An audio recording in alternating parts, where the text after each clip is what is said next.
نحمده ونصلي ونسلم على رسوله الكريم أما بعد فأعوذ بالله من الشيطان الرجيم بسم الله الرحمن الرحيم فمنهم من قضى نحبه ومنهم من ينتظر اللهم صل على سيدنا ومولانا محمد وعلى آل وأصحاب سيدنا ومولانا محمد وبارك وسلم وصلی علیہ۔ دنیا کے ہر انسان کی ضرورت ہے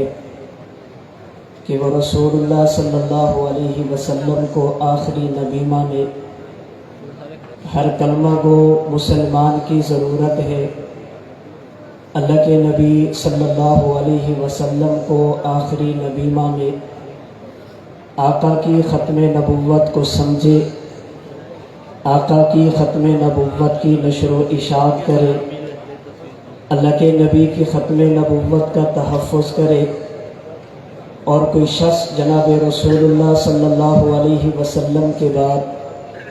کسی قسم کی نئی نبوت کا دعویٰ کرے تو اس کا تعاقب کرے۔ آقا کی ختم نبوت کے عقیدے کی اہمیت کے پیش نظر اللہ کریم نے قرآن کریم کی متعدد آیات میں پیغمبر کی ختم نبوت کو مختلف انداز میں بیان فرمایا۔ سورۃ المائدہ آیت نمبر 3 میں دین کے بارے میں دو باتیں ارشاد فرمائی۔ نمبر 1 دین کا اکمال، نمبر 2 دین کا اتمام۔ اکمال کا مطلب یہ پیغمبر کے آنے کا جو مقصد تھا وہ پورا ہوا، اور اتمام کا مطلب یہ پیغمبر کے بعد مزید کسی نئے نبی کی ضرورت نہیں۔ قرآن کریم کی سورہ انفال کی آیت نمبر 33 میں اللہ نے پیغمبر کی نبوت کی وسعت دائرہ کو بیان فرما کر امت کو یہ بات سمجھائی، کائنات کا کوئی ذرہ ایسا نہیں جو حضور کی نبوت سے باہر ہو، کائنات کا کوئی خطہ ایسا نہیں جہاں پر کسی نئے نبی کی ضرورت ہو۔ قرآن کریم کا 22واں پارہ سورۃ الاحزاب کی آیت نمبر 40 میں خاتم النبیین فرما کر پیغمبر کی ختم نبوت کو بطور عبارت النص کے بیان فرمایا۔ سورۃ الاحزاب کی آیت نمبر 46 میں پیغمبر کو سراجم منیرہ کہہ کر ایک حصی مثال کے ذریعے سمجھایا کہ جیسے آسمان پر سورج نکل آئے مصنوعی لائٹوں کی ضرورت نہیں رہتی، پیغمبر کے تشریف لانے کے بعد کائنات میں کسی نئے نبی کی بھی ضرورت باقی نہیں۔ آسمان پر سورج نکلنے کے بعد اگر کوئی بندہ مصنوعی لائٹ لے کر چلے اسے عقل کا اندھا اور نبینا کہا جاتا۔ آمینہ کے لال کی نبوت کا سورج طلوع ہونے کے بعد اگر کوئی شخص کسی اور کے پیچھے چلے اسے ایمان سے محروم سمجھا جائے گا۔ قرآن کریم کا 22واں پارہ سورہ سبا کی آیت نمبر 28 میں اللہ نے پیغمبر کو وما ارسلناک الا کافۃ للناس کہہ کر انسانیت کو یہ بات سمجھائی، جیسے رب ہونا اللہ کی ذاتی صفت ہے،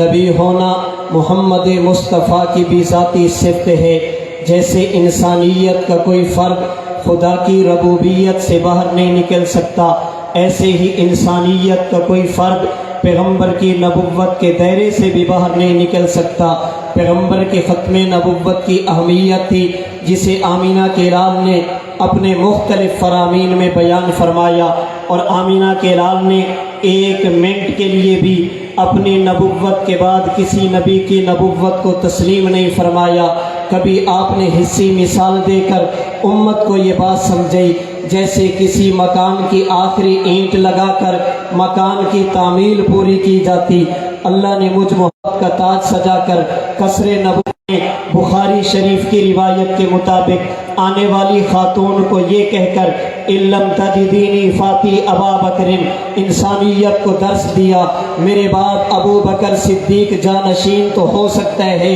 میرے بعد کوئی نبی اور رسول نہیں ہو سکتا۔ کبھی آمینہ کے لال نے فاقتدوا بالذین من بعدی کہہ کر ابو بکر و عمر کی طرف اشارہ کر کے بتایا میرے بعد یہ امت کے مقتدا تو بن سکتے، نئے نبی کی ضرورت باقی نہیں۔ کبھی آمینہ کے لال نے علیکم بسنتی وسنت الخلفاء الراشدین المہدیین فرما کر اپنی ختم نبوت کی طرف اشارہ فرمایا۔ کبھی آمینہ کے لال نے ما انا علیہ و اصحابی اصحابی کالنجوم کہہ کر صحابہ کرام کے حوالے امت کو کر کے بتایا میرے بعد امت کی رہنما جماعت بلا واسطہ صحابہ کرام ہوں گے، اب کسی قسم کے نئے نبی کی کوئی ضرورت نہیں۔ کبھی آمینہ کے لال نے تشاورون الفقہاء فرما کر امت کو فقہاء کے حوالے کیا۔ کبھی ان العلماء ورثۃ الانبیاء کہہ کر علماء کو اپنا وارث اور جانشین کہا۔ اس کا معنی یہ پیغمبر کے ہاں بھی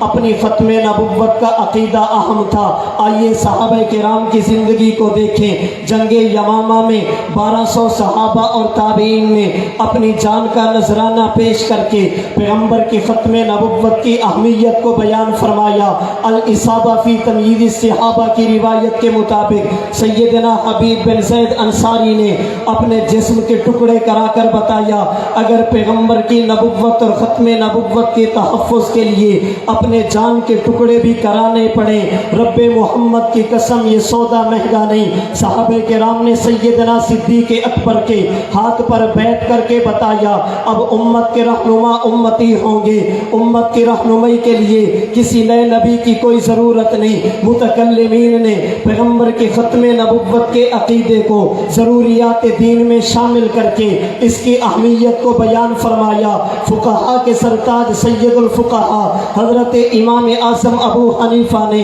من طلب منہ علامتا فقد کفر کہہ کر پیغمبر کی ختم نبوت کی اہمیت کو بیان فرمایا۔ آپ مفسرین کی تفسیریں اٹھائیے، محدثین کے علم الحدیث پر کتابیں اٹھائیے، فقہاء کے علم الفقہ پر کتابیں اٹھائیے۔ امت محمدیہ آپ کو عقیدہ ختم نبوت پر ایسی چوک و چوبند نظر آئے گی کہ امت نے ایک منٹ کے لیے بھی پیغمبر کی ختم نبوت کے بارے میں سمجھوتا نہیں کیا۔ اللہ کے نبی صحابہ تابعین متکلمین مفسرین محدثین فقہاء سے گزر کر جب یہ عقیدہ ختم نبوت کے تحفظ کی امانت میرے اکابرین کے پاس پہنچی، پھر رب محمد کی قسم میرے اکابرین نے بھی اپنی زندگیاں قربان کر کے اس عقیدہ ختم نبوت کی اہمیت کو بیان کیا۔ چونکہ میں عالمی مجلس تحفظ ختم نبوت کے اسٹیج پہ کھڑا اور میرے حضرت کی تعلیمات یہ ہیں، میرے حضرت کی مبارک عادت یہ ہے اکابرین میں سے جس جماعت کا اسٹیج ہو انہی کے کام کے بارے میں آنے والوں کو بتایا جائے۔ آج میں اور آپ 2023 میں موجود ہیں، عالمی مجلس تحفظ ختم نبوت جو 1949 سے شروع ہو کر آج 2023 تک پہنچی، تقریباً پون صدی تک امت کے اکابرین میں سے 8 مرکزی امراء وہ جو اللہ کے پیغمبر کی ختم نبوت کا تحفظ کرتے ہوئے دنیا سے جا چکے۔ اور امراء میں امیر شریعت سید عطا اللہ شاہ بخاری بھی تھا جس نے جیل اور ریل کا فرق مٹا کر پیغمبر کی ختم نبوت کا تحفظ کیا۔ ان امراء میں قاضی احسان احمد شجابادی رحمت اللہ علیہ بھی ہیں جو ہر وقت کتابوں کا صندوق لے کر پیغمبر کی ختم نبوت کا تحفظ کرتے۔ اور اگر بات نارووال کے ریلوے اسٹیشن پہ اس وقت کے وزیر اعظم جناب لیاقت علی خان کو سمجھانے کی آ جائے، حضرت قاضی احسان احمد نے نارووال کے ریلوے اسٹیشن پر کھڑے ہو کر